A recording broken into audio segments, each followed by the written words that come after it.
Hello friends, welcome back to Mom's Magical Kitchen. ఇవాల్టి వీడియోలో పాతకాలం వంట గుమ్మడికాయతో స్వీట్ చేయడం ఎలాగో చూపించబోతున్నానండి.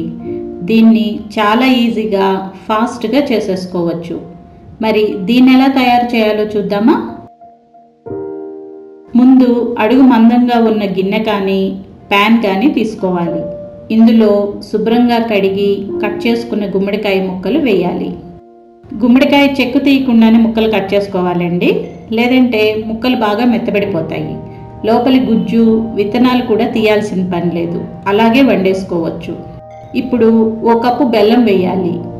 స్వీట్ ఎక్కువగా ఇష్టపడే వాళ్ళు ఇంకొంచెం వేసుకోవచ్చు. ఆ తర్వాత కొద్దిగా ఉప్పు, మిరియాల పొడి, కాస్తంత యాలుకల పొడి వేయాలి. ఇవన్నీ బాగా కలిసేలా గరిటతో తిప్పాలి. ఆ తర్వాత పొయ్యి మీద పెట్టి సిమ్లో ఉడికించాలి.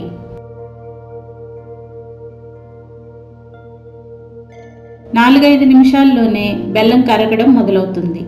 అప్పుడు ఇంకోసారి గరిటతో జాగ్రత్తగా కలిపి మూత పెట్టి ఉడికించాలి.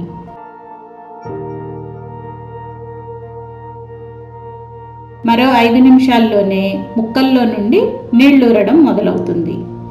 ముక్కల్ని కలపకుండా అలాగే మూత పెట్టి మరో 5 నిమిషాల పాటు ఉడికించాలి. కాసేపట్లోనే బెల్లం పాకం తేనె రంగులోకి మారి మంచి వాసన రావడం మొదలవుతుంది.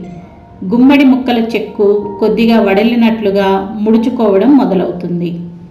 ఇప్పుడు ముక్క ఉడికింది లేనిది ఇలా ఫోర్కుతో చెక్ చేయాలి. ముక్క ఉడికిన తర్వాత తీసి వేడివేడిగా వడ్డించాలి. తేనె లాంటి పాకంలో ఉడికిన గుమ్మడికాయ ముక్కలు చూడటానికే కాదండోయ్, తినడానికి చాలా రుచిగా ఉంటాయి. మరి మీరు ట్రై చేసి టేస్ట్ ఎలా ఉందో కామెంట్స్ రూపంలో తెలియచేయండి.